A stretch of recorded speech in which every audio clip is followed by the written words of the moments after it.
Hello, everyone. I hope you all are doing good. So, let me point out what is today's thought. Today's thought is to give take you towards the kind of a topic which is called as the fight between the leopards, isn't it? So it's a kind of a topic which is taken from the plus three syllabus, plus three alternative English syllabus for those of the students who are going to appear fourth semester for them.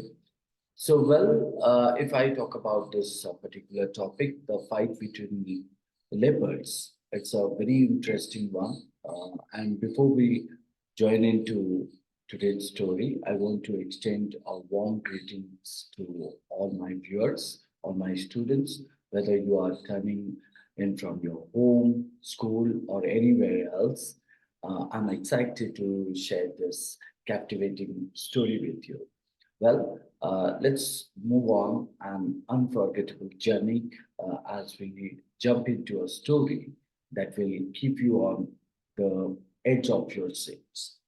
If I talk about that, it's a kind of a story of bravery, uh, you can say that courage, resilience, determination, and the remarkable bond between humans and wildlife.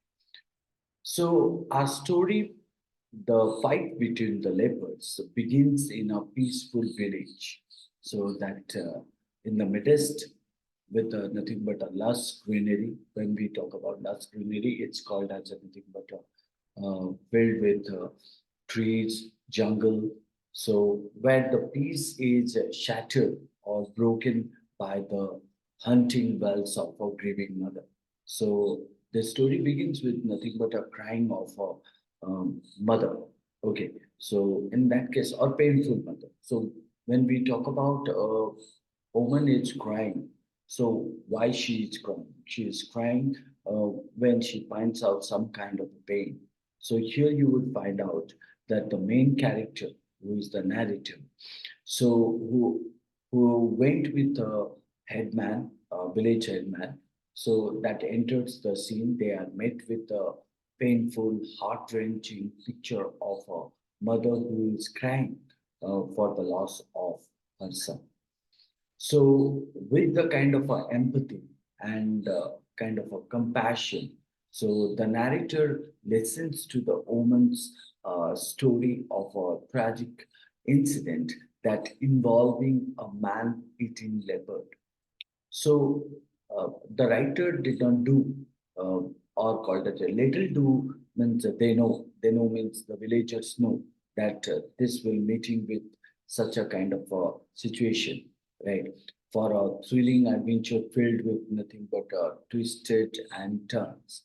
So, driven by a sense of duty and a desire to protect the villagers, the narrator seems to or embarks on a courageous mission. What is that courageous mission?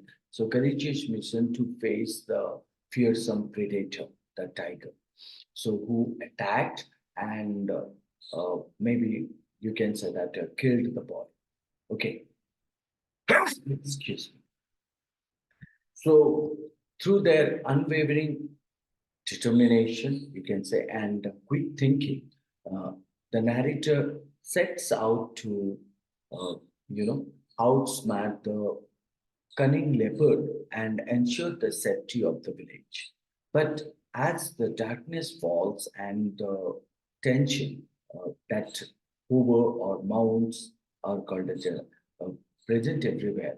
So the narrator faces nothing but some kind of a challenge, excuse me, some kind of a challenges which are known as unforeseen challenges. So that put their bravery to the ultimate test, isn't it? So uh, now the question comes out: uh, will our protagonist or the main character, or called it the narrator, who emerges victorious in his search to protect the village, so or will he be outmatched by the ferocious beast? when we talk about outmatched, it means called as will he able to match the ability of the beast, ferocious beast, or ferocious means called as a deadly beast. So about that, we will find out together as uh, we witness the kind of a thrilled conclusion of this gripping uh, or gripping term. So I hope you all will get the interest out of this particular story. So stay tuned to me as we uh, as we are moving towards the reveal the mysteries of this captivating story. Right. So do not forget to like, share, and subscribe to this channel for more thrilling adventure and engaging content. So before I leave it, I just want to make a kind of a point out that so the title, The Fight Between the Leopard, is nothing but a justified one. Why? You can say that. You may get the kind of a question that whether the title of this story is justified or not. So if we say that, yes, according to the writer, the title, The Fight Between the Leopard, is justified. How? Because it accurately describes or captures an important event in the story, where the story begins with nothing but the fearful fight that occurs between the man-eating leopard and another leopard. However, when we talk about that, since the story covers with the various elements such as the narrator's mission to protect the village, interaction with the villagers, and the overall theme of the human-wildlife conflict, a more understanding title might better reflect the breadth of the narrative. Consider this title that uh, presents nothing but the broader scope, right, or the called as a wider idea of the story, while still highlighting what the important event of the leopards fighting. For example, if you talk about that, the man-eaters, uh, right, is nothing but a kind of another story of the same writer, isn't it? So the title presents nothing but what? It somewhat talks about a big moment in the story where a leopard fights another one. However, the story has more than just that fight. It's also about a person trying to protect a village from the dangerous leopard. So while the title is okay, so but it doesn't tell the whole story. If you go for the next means uh, against the opinion of that what means yes you are not you don't think that the title is justified, then you can write something else. So it you can write that it might be better to choose a title that shows everything that happens, so not just the fight. So in that case you can say the title is justified or not justified. um, and some more question also can you possibly find out. That's called as a, what is the theme of the story. So if you see that uh, the the beginning and the conclusion. So the beginning of the story indicates that what the narrator's arrival in a village with the headman, village headman, where they met nothing but the painful crying sound of the mother of a victim who killed by a man-eating leopard. Uh, the narrator hears the woman's account of the incident and observes the what happened after, right after the tragedy. So setting the stage for the subsequent actions means what is the next step he is supposed to take to address the threat posed by the leopard. Then, on the basis of that, the conclusion points out that the conclusion of the story that indicates the narrator's realization that their mission, uh, the narrator as well as the village headman's mission to catch the man-eating leopard that has felt, despite their efforts and you can say that guarding vigilance, so watching to means watching to the leopard, that leopard would come back for its prey. So they are unable to capture the leopard. And what did they find out? They found out a fierce bullfight between the man-eater and another leopard. So that further even complicates the situation. So the narrator accepts the ongoing danger posed by the you can say that man-eater and reflects the challenges of dealing with such wildlife threats. Ultimately, you can say that the conclusion leaves a sense of what uncertainty and ongoing risk for the village community in the face of the continuous danger. Right. So, on the basis of this beginning and conclusion, so what we can draw in the theme of it, theme of the story, that revolves around human wildlife conflict, specifically the threat posed by a man-eating leopard to village community. And it explores themes of survival, bravery, and the challenges of dealing with uh, dangerous wildlife. Additionally, the story touches upon the complexities or called as the difficulties of human-animal interaction and the efforts made to protect communities from such threats. It also threats on the unpredictability, so you cannot predict that certain things will occur. The smooth balance between humans and wildlife in shared environments, and you talk about the need for effective strategies to reduce conflict and make sure safety, right? So that's what you could find out the kind of a means of theme out of it. So these are the couple of things. Now, let me point out what are the possible questions that we generally meet in such kind of a topic that called as a, let's say, the questions would be not the direct from the book and inference based, or you can say indirect based. Let's say that the question may ask you, why did the narrator decide to set up a plan to catch the man-eating leopard? So you probably find out such kind of a question, and you can uh, give the answer to this. It's called as the narrator wanted to save the village from the danger of the man-eating leopard. So they hope to attract the leopard back to the village and stop it from harming more people, isn't it? So you may get also another question like, what made the narrator believe that the man-eater might return to the village? So this is again called as a second question, where you would find out the narrator believed that what the man-eater might return because it had left its skill behind and might come back to find another victim or to bring it back again. The narrator also thought that it becomes easy or comfortable with which the leopard had attacked previously might encourage it to try again, isn't it? Even I would like to also give some more question. And if you look into that, the question three, where I can say that why did the narrator lie on the veranda with a bundle of straw during the night? So the narrator lay on the veranda. The answer would be what?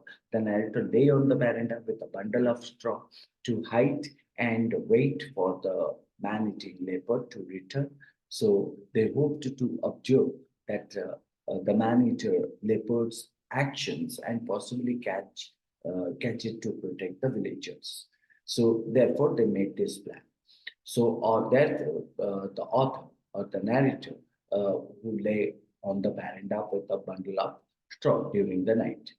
Um, Now, the next question could be called as what unexpected event interrupted the narrator's uh, vigil on the veranda? Vigil means called as a guarding on the veranda or waiting for the predator to come on the veranda. So we can say that the narrator uh, faced the kind of interruption, so which could be called as a little kitten, right, seeking warmth and protection, crawled into the narrator's coat, right? So surprising them and interrupting their visual on the back. So here you would find out the kitten, a little kitten. So that was responsible for it. So moving to the last question. So the last question would be what? Why did the narrator believe that their mission to catch the man-eater had failed? So we could get the answer to this is called as the narrator believed that their mission had failed because a fearful fight that broke out between the man-eater and another leopard that came in the same time and distracting them and likely causing injuries to the man-eater. The narrator realized that capturing the leopard might not be possible due to its injuries and continuous threat to the villagers. Right. So this could be called as a kind of a answer to such kind of a question. If you observe that the author's point of view, if you look into that, uh, what does the author's point of view in this particular story, or what the reader can draw out of this story? So I could say that according to the reader or according to the author, we find out that it provides a first-person point of view where the narrator directly recounts their experience and observation. This perspective allows, or this goal allows the reader to see the events unfolds through the eyes of the narrator. Right. So, like when the reader reads such kind of a story, so he could imagine, experience the kind of thought, the kind of feelings and reaction at the first hand. You know, so this story also adds a sense of immediacy and intimacy. Immediacy means a necessity or immediate action, and also close to the story. So drawing the reader nothing but what into the story and make allowing reader to empathize with the narrator's goal. Right. Additionally, you can talk about the first person of point of view can create a sense of originality in the story as the narrator shares his personal insight and also emotions, give, given you can say that giving depth to the storytelling, isn't it? If you see that the tone and the way the story is written, so you would find out the story is written in the form of narrative, obviously, and descriptive. So the narrator uh, tells the events in a straightforward manner, focusing on detailing the actions and observations without, you can say that, embellishment. There is a sense of urgency and suspense as the narrator directed through the village follows the leopard's trail and also waits for the leopard's return.